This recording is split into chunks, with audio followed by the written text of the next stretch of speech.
Devin Williams.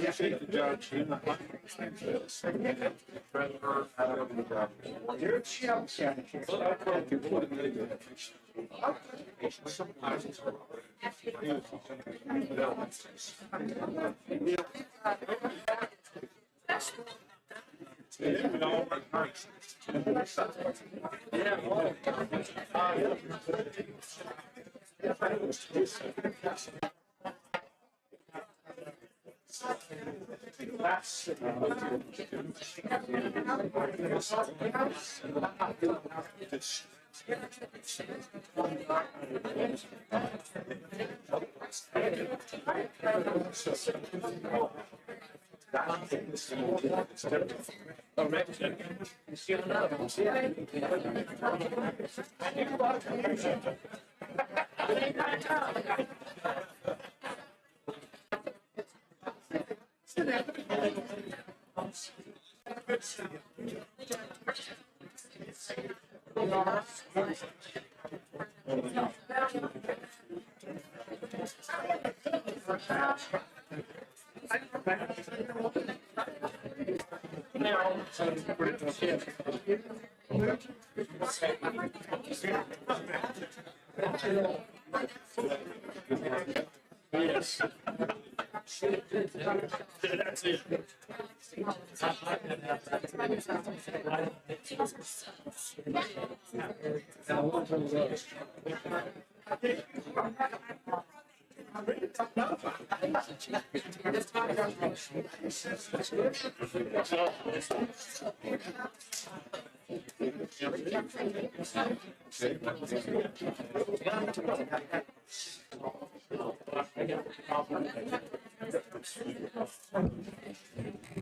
Members, I've got 1:30. If you'll make it toward your seat. Then they'll talk to you for a little bit. Members, I got 1:30. If you make it toward your seat.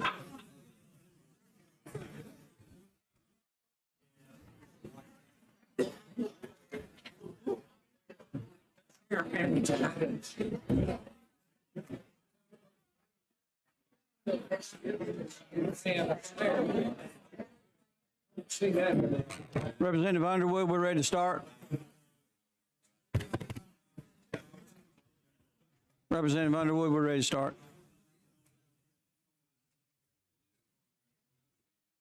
I've got 1:30. We'll begin the Committee for the Ways and Means General Fund. Ms. Harper, if you'll call the roll, please. Representative Reynolds, Here. Hall, Representative Bracy, Representative Easterbrook, Representative Givens, Representative Lamb, Representative Lee, Representative McCampbell, Representative Mooney, Representative Sorrells, Representative Sells, Representative Underwood, Representative Warren, Representative Witt. Here. You have Tanya for him. Thank you, Ms. Harper. And a little housekeeping. First of all, thank you for everyone coming down a day early, certainly looking at logistics tomorrow. And we want to incorporate our tour of the new prison site. I will ask you to, if you have not already, please let Ms. Harper know if you will join us on that tour. It's going to be a wet site where we're at out there, and you may want to bring a change of clothes for tomorrow. And but we need a head count because of the transportation, the hard hats, and the safety glasses. So if you'll let Ms. Harper know, I would appreciate it. And in committee, we've got a couple of late subs. We'll deal with them as they come up. I've talked to the bill sponsors and got at least one of them in trouble with my secretary, and that's never good. But Ms. Harper, call the first bill on the calendar, please. House Bill 259 by Representative Wood, Judge of Probate of each county to conduct post-election audit. Thank you, Mr. Chairman and committee, and I'm one of those that had a substitute for you today, and I apologize for that. But I will say, thank goodness we had the week off because I had the opportunity to work with probate judges across the state again and strengthen our bill. And I do think that we have met some of their concerns, and they are happy. So this is what the and let me tell you my passion for this bill. When I was a county commissioner in my county, we purchased the tabulators with HAVA funds. So I know how old those tabulators are. Those tabulators count your votes.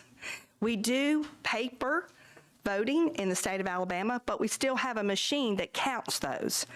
We test those machines, but you know yourself, with any machine that you operate, they can stop, they can mess up, and they can be incorrect. So what this bill attempts to do is to make sure that those tabulators are operating correctly. Are they calculating our votes the right way? So some of the machines are over 20 years old in our state. It's also time for us to have a conversation as to when are we going to replace those and how do we do it? So I'm hoping that this bill will start that conversation. Working with on your substitute, this is what your substitute does today. It moves, in the original bill, the probate judge randomly picked one precinct, one race for a county or statewide race to audit. This moves that to the canvassing board. It gives them the ability to pick that, takes that off of the probate judge. That was something that was a concern. So that's in your substitute. What's also in your substitute is it moves the time out of the contest. So after 31 days is when this would actually start, the audit. So there wouldn't be an opportunity for a candidate to come and contest the election results because of the audit. That was the other thing that was very important to our probate judges. And the third thing that was really important to them is we wanted a manual tabulation in the original bill. And this allows them to use a clean machine, a clean tabulator that has been certified, set aside, not used in the election to actually recount the ballots. So that's what your substitute does today, Mr. Chairman. And is it my understanding that they have an option to do electronic, not hand count? Either or. It's up, I think it's that's up the to the impact on the probate. probate judges. Some tell me could be up to 2 full days. Yes, sir. That it's totally left up to them now. They have the option either or, and they even have the option if they choose to randomly count more than one race, they can do that. So the bill gives a lot of opportunity to the probate judges and the canvassing board to choose. Members, this was a late sub. The sub is in your packet. Any questions from the committee members? If not, let's put the sub on the table. Oh, Representative McCampbell. all right, I'll put it on the table and. I got a motion. Need a second? Second. All in favor, say aye. Aye. Opposed? I have a Sub. question. Yes, sir. Okay. Now, I'm trying to, because I've got some probate judges that have called me as late as last night. So when did all the changes take place, and have the probate judges been made aware of it as a whole? Their advocate, Mr. Mike Cole, is here. He met me this morning. We were at LSA at about 9:30, meeting with them to draft your substitute. And as far as everything that I know, now I'm not hearing from every individual. I don't know if Mike's in the room, but I think we've satisfied all their objections. That was where I left it with him this morning. Representative Witt? Can you tell me what it would cost per county to do a audit? Well, it was very hard when I talked with Justin to come up with an evaluation because the original evaluation we had was a manual tabulation. And so when we threw in to use the tabulators, I think do you have that, Dustin? Do you have that info with you? I'm going to call on him if I can. He brought it. Sure. So the fiscal note's drafted in a manner we looked at it. It's as a minimum because it requires at least one precinct per county, and so we just looked at the costs of the personnel that be involved. We assumed the same as what's involved on election day. So an inspector and 3 clerks for each precinct. So that's about a $525 per day per precinct cost, and then multiply that by 67. That gets you that 35,000 that's on the fiscal note. So that's kind of the minimum. If the daily, if it went more than one day, you'd multiply that out. If it's more than one precinct, you'd multiply that out as well. Right. And we're not sure if the probate judges will choose to do the manual or if they'll choose to use their tabulator. That's kind of the unknown because the bill now allows them to choose. Just a follow-up question. What is the trigger now for an automatic recount? If Yeah, so if someone contests that, now our bill is outside understand. of that. But what would be the mechanism, or what would be the percentage that it would require an automatic recount I'm not sure. of a race? I'm not sure of the percentage. I think it's less think than it's less than- 1%. yeah. That Yeah. point, it's a 0.5%, I think. Yeah, but our bill is outside of the contest. It's not to allow a candidate to contest or to recount. The purpose of this bill is to make sure that our tabulators are working properly. That's why it was moved after that 30-day window. Representative McCampbell? You said the purpose of it is to make sure our tabulators are working properly. Yes. And I heard you talk about a clean tabulator that Yes. they would have the option of using. So it would, a clerk could conceivably decide to use that clean tabulator, and they are only canvassing or only recounting just one race, you're saying? One precinct, one race. And it One is precinct. randomly chosen. And the bill originally had the probate judge, but the sub has the canvassing board choosing that. And that was what the probate judges wanted.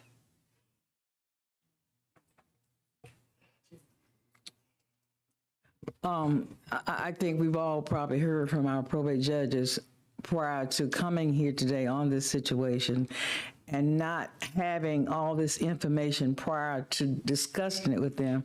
I'd like to move that we carry the vote over until next week, until we get a chance to talk to our local probate judges so everybody's on the same. Okay, thank you. Let's hold that motion, and we've got a motion and a second to adopt the sub. Is it? We have adopted the sub? Yeah. Okay, so we're ready to vote. All in favor, say aye. May I have a question Representative before I make that vote? On, just say you find a problem. Yes, sir. What's the next step? Everything is sent to the Secretary of State's office, and they can remedy it. They can also have forms available for the probate judges. It's all in the substitute in the bill, and they have to also give us that information, provide it to the governor, and provide it to the legislators. But it is up to the Secretary of State's office how to remedy that. Okay. And that's in the bill. Yes, sir. Okay, we'll stop there and back on the bill, and I've got a motion on the table to carry the bill over. I have a second. All in favor, say aye. Oppose? Hey. Okay, we'll carry the bill over. Thank you, Thank you, Mr. Wood. Chairman. Appreciate your work. Thanks for working with everybody. And I Yes, think, sir. I think my probate judge was good. They just late getting the message to me, so I appreciate that. Next bill on the calendar.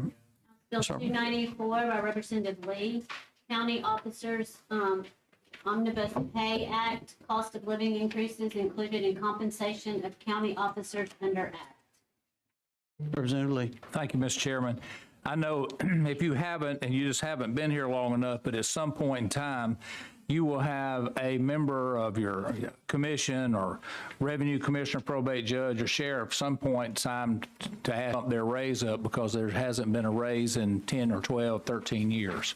What the omnibus bill did is say, for instance, you're hired in at $50,000 and you get increases, and you're the sheriff for, say, 12 or 15 years. The next person that comes in as sheriff, you would think that they would get the existing amount that they're getting paid that day. They don't. They go back to that 50 that started at 10 or 12 years ago. So what this does, whatever the person that's running for office will receive exactly what the last person was drawing. For instance, if your sheriff was drawing $100,000, the next sheriff will start at $100,000 rather than going back to a number of, say, 50 or 60 or 70. And so this allows that to continue, because what happens is you will find some of those that are working for the sheriff, and I just keep using that as an example because I've had to bring mine up here to bring it up. But what happens is he has employees making almost half as much more than he did because of all those years of cost of living that he didn't get credit for over the years. Now that includes sheriffs, probate judge, revenue commissioners, tax collectors, all of those. So. Any questions? Have a motion? Does this also include like licensed commissioners?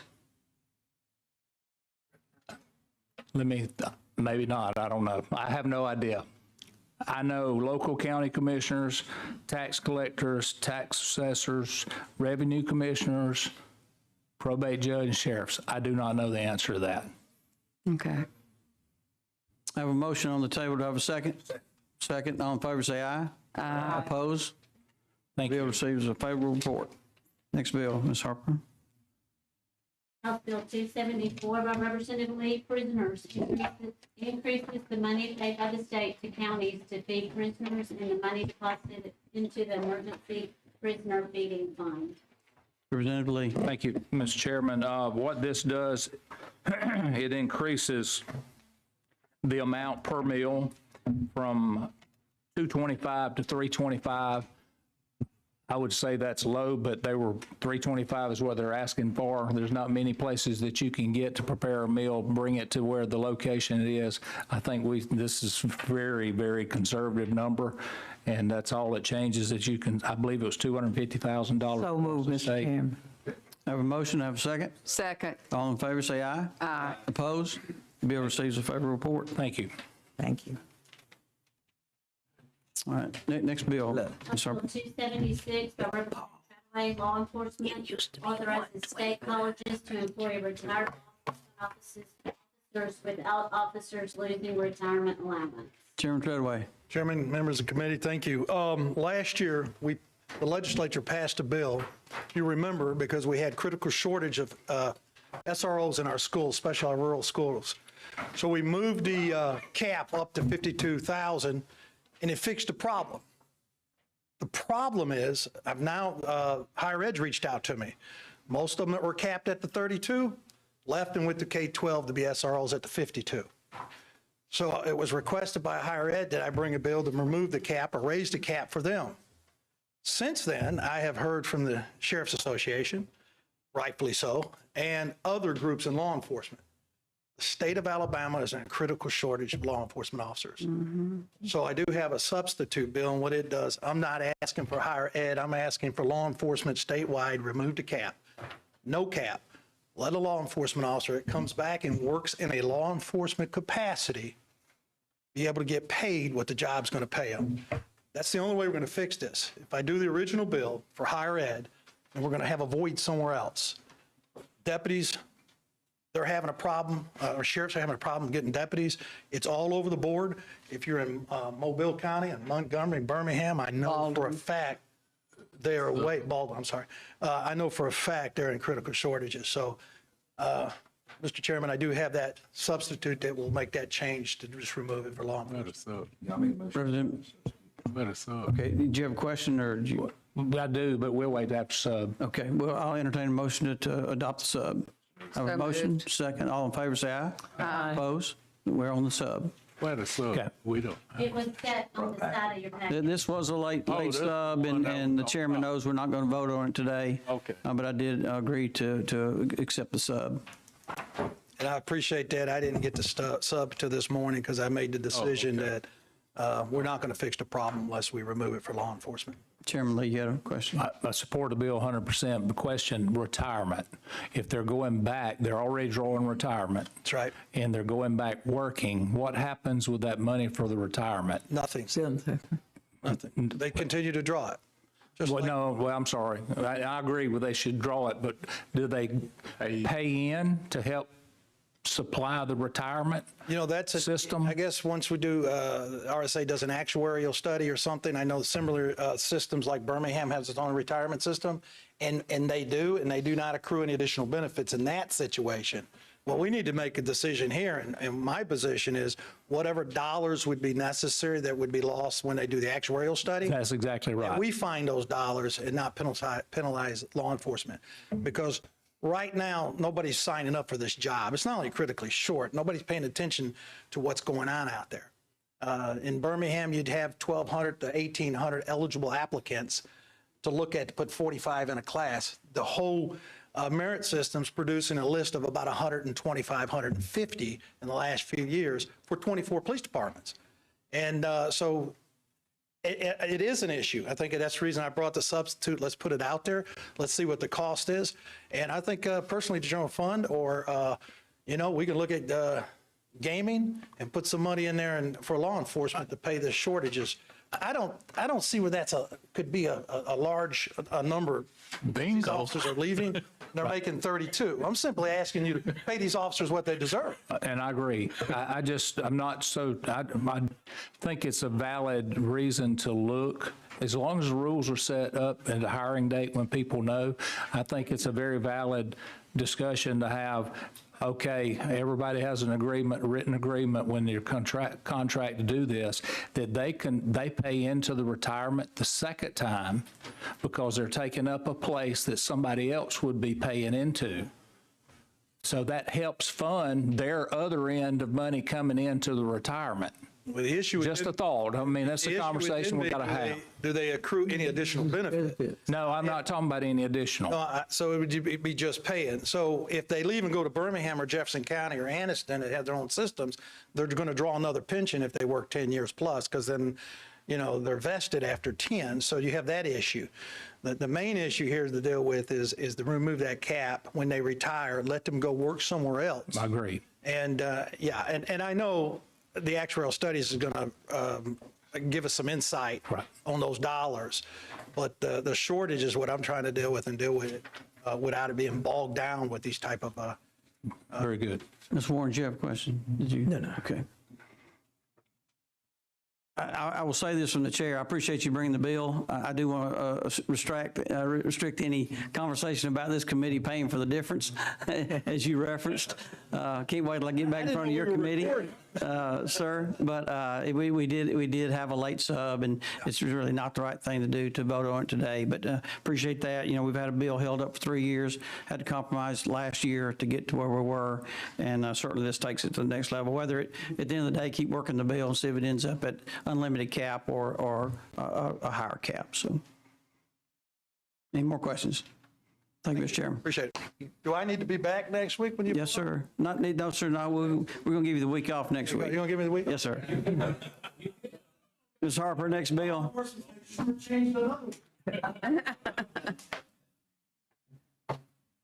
Ms. Harper.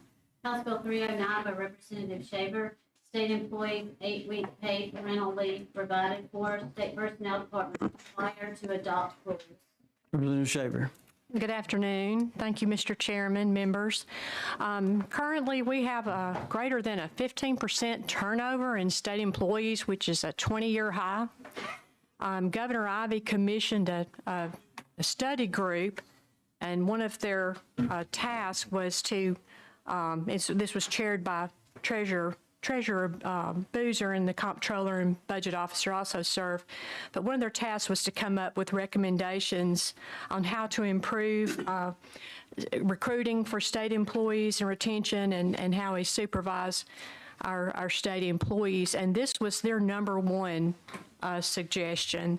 It's offered paid leave, paid parental leave is offered by many private employers.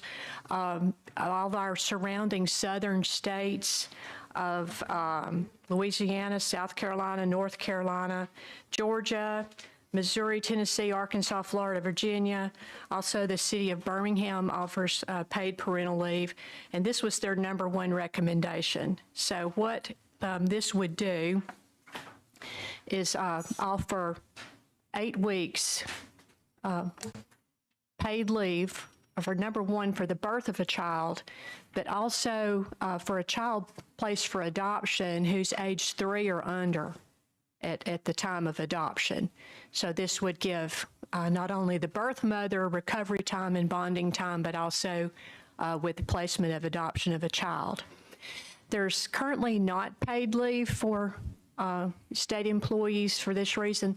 Of course, we have FMLA, the Family Medical Leave Act, and also donated leave for a catastrophic illness. And this would remove that option, so there's no double dipping. And that's, of course, FMLA is not paid, but this would offer the paid leave, allow for intermittent use that has to be used within 365 days of the qualifying event. Also, to be eligible, the employee would have to be full-time for at least 12 consecutive months prior to the occurrence, and they would only be allowed one paid leave, parental leave benefit in a 365-day period.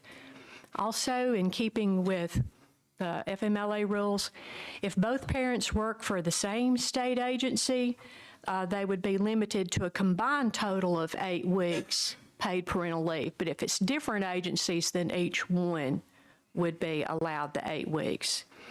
Unless there's two exceptions to that. If there's a child, if the child is born with a serious health condition, or if the adopted child has a serious health condition, then both parents would be allowed up to 8 weeks of the paid leave. Also, in keeping with the other regulations concerning leave, the employee would not have to exhaust sick leave, annual leave, or any other leave. This leave would run concurrently with FMLA, and it has no cash value, and it's not to be used to calculate any additional retirement benefits upon retirement. There's no compensation for it. It's separation. It doesn't roll over, and it cannot be donated. This leave could not be donated to another employee. The state would continue to pay the benefits, the health insurance and retirement benefits that the employee, and of course the employee would still have to pay their share of those benefits as well. And this authorizes personnel to adopt rules to administer this leave and provide forms, come up with forms, and also to provide written notice to all the employees that they would be eligible for this leave, which would become effective January 1st of 2025. And with that, I will answer any questions you might have. Okay, if it pleases the committee, let's adopt the sub. Oh, okay. Do you have a motion on the sub? Moved. Second? Second. All in favor, say aye. Aye. Opposed? Okay, we're on the sub. Question, Ms. Warren? I suppose I'm a little confused, because as a state employee, you earn leave. Mm-hmm. When you take your sick leave, you take sick leave. Now, are you saying that the employee, in addition to the 8 weeks, can take another 4 or 5 weeks off with the money they have there If they have additional sick leave and would qualify for that, then yes, they could use additional sick leave. But this doesn't require an employee to exhaust their sick leave, because certainly pregnancy and birth is not something every employee is going to experience, but this would be in addition to that, so that. Yeah, I think that's where the conflict comes in, because, having a baby is having a baby, and back in the day, you have a baby today and you're out on the street the next day. Yeah, that's. So I'm just trying to understand when it comes to other illnesses that are serious illnesses, do you not see that there's going to be an inequity factor there that, I can have cancer, but I got to take my leave, but I can have a baby and they're going to pay me to take a leave. It's just, as a state employee, a retired state employee, I think I would have a problem with that. And I'm just trying to justify why is it that only for pregnancy this is going to be the rule. Pregnancy and adoption. And there is, currently somebody could use donated leave, but this takes that option away. So someone who had a catastrophic illness and exhausted all their leave, they would qualify for the use of donated leave in that kind of situation. It just, like I said, it really, it kind of disturbs me that and I know the fiscal note must be out the window on this one. Actually, no, the fiscal note, I sent that to Diane, but it was late. But there's no upfront cost. It decreases potential savings. So currently, if someone had to take family medical leave, which they would have to do without this, they're leave without pay. So if they take this sick leave, which is paid, then that there would be savings to the state, potential savings if they're not, if the employee is taking leave without pay. So it's just taking away potential savings. So unless an employee, there has to be a physical person there to cover a shift, you had to pay another employee overtime, or to hire somebody to backfill that position while they were out, only then would there be an upfront cost to the state. It's just a loss of potential savings if the employee had to take leave without pay. I suppose I could live with it better if you would say that the employee would use their sick leave, and for the additional sick leave, the 8 weeks, the state would pay for it. Well, that penalizes people who are trying to support their family. I mean, what we're trying to do. Not really, because everybody's been doing that ever since we started. Well, this has been in existence, and really, I don't think that we've had a person to quit a job in the state of Alabama because they couldn't stay off 8 weeks or something like that. Yes, ma'am, they do. There is a study done by the Harvard Business School that said 1 in 3 workers said they had to quit their jobs for caring for their responsibilities for their children, and there's a very likelihood that those people would end up on public assistance and end up costing the state more money for that. So people do end up having to quit. And also you look at child care when you've got, not every daycare will take a newborn. Some daycares require the baby to be 3 months old, 6 months old. So if somebody's on unpaid leave, they could end up having to just stay at home and quit their job to take care of the child until they can get it into daycare. So this just helps cover that 8 weeks and offer the benefit to provide, to help support our families and our state employees. And also, there's many private industries, BBVA, Baker Donaldson, Maynard Cooper, Protective Life, University of Alabama, Regions, EBSCO. Boeing offers 12 weeks parental leave to, both parents. Alpha, 6 weeks. I mean, this is the going trend, and it's what we need to do so that we can better recruit young people to fill these jobs and stay, just like everybody's having trouble trying to hire employees. And this was the #1 recommendation from the study group. This is what can we do to help recruit, retain employees. And I've even had somebody to tell me, I'm probably not going to have a child in my lifetime, but if I see that, I think that company or the state cares about the employees to offer this as a benefit. So I really don't see a downside. I think it's all positive. That's good dialogue. Let's move along and entertain a motion for final passage. Report. Move. Have a motion? Second. Second. All in favor, say aye. Aye. Opposed? Bill receives favorable report. Thank you, Chairman and members of the committee. Thanks. Senate Bill 12 by Senator Elliott, RSA, certain conditions removed for the retired elected officials under TRS or ERS to serve in another elected public office for compensation without suspension of benefits. Senator Elliott. That's pretty much it. I'm not nearly as well prepared as Representative Shaver is, so y'all, she does her homework. I have not had in my history in the legislature so many House members on both sides of the aisle reach out and offer to handle this bill for me in the House with any other piece of legislation. So for whatever that's worth.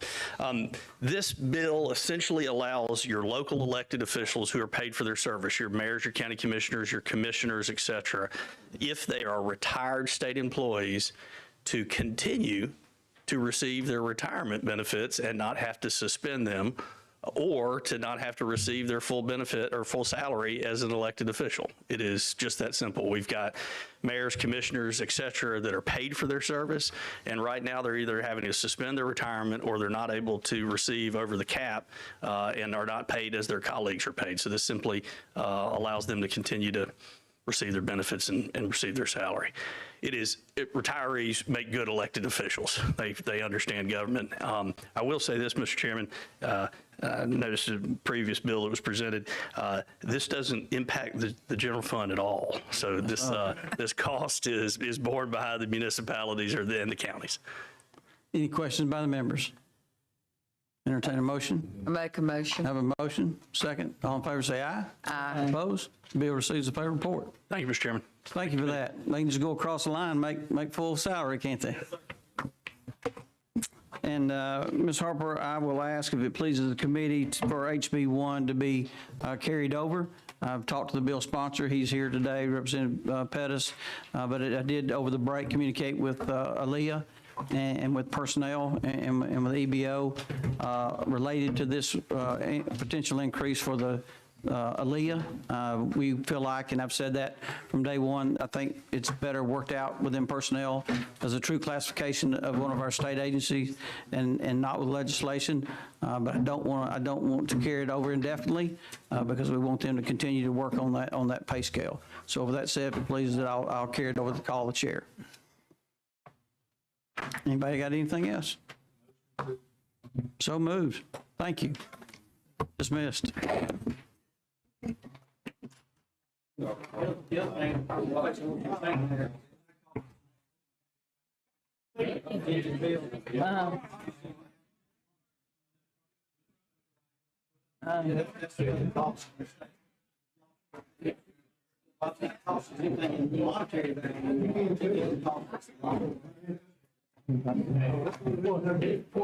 I didn't tell you in my text. Problem is, we have, she's an ideal employee, and it's gender neutral, but we're talking about mamas. We have the ideal employee, sometimes single mom, sometimes mom and dad. She saves up her time. Hey, Jeff Miller. Let's say she got 6 weeks of sick leave. When she uses that time, she comes back to work.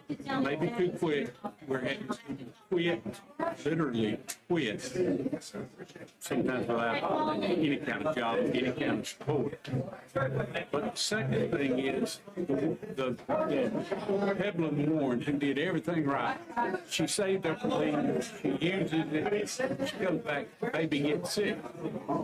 Like my granddaughter's sick this morning, and mama doesn't have any leave. Then mama has to go off the payroll because that's not a catastrophic illness, and neither is the birth of a child or adoption of a child a catastrophic illness. Catastrophic leave doesn't cover that. So what we're trying to do is say, and we were 12 weeks, and we're down to 8, trying to be reasonable. All right, the state's going to give you 8, up to 8. So some people won't take 8. that you can take during that first year. Typically, you think of somebody taking it to 8 right then. The reason it doesn't have any cost to it is you're not going to replace it. Absent having to pay overtime for correction officer, mental health worker, DYS. Other than that, the state's not going. If you have an ASA, they just go eat the work 2 weeks, 2 months. They couldn't get anybody in there. So that's the reason it doesn't cost much. But it is a huge thing with our young female employees. We've been working on this for 2 years, trying to get it down. And I'm sorry, it's all on me that I didn't get to you to tell you. Yeah, because see, like I said, I had to stop work. I had to stop work 3 months before I had my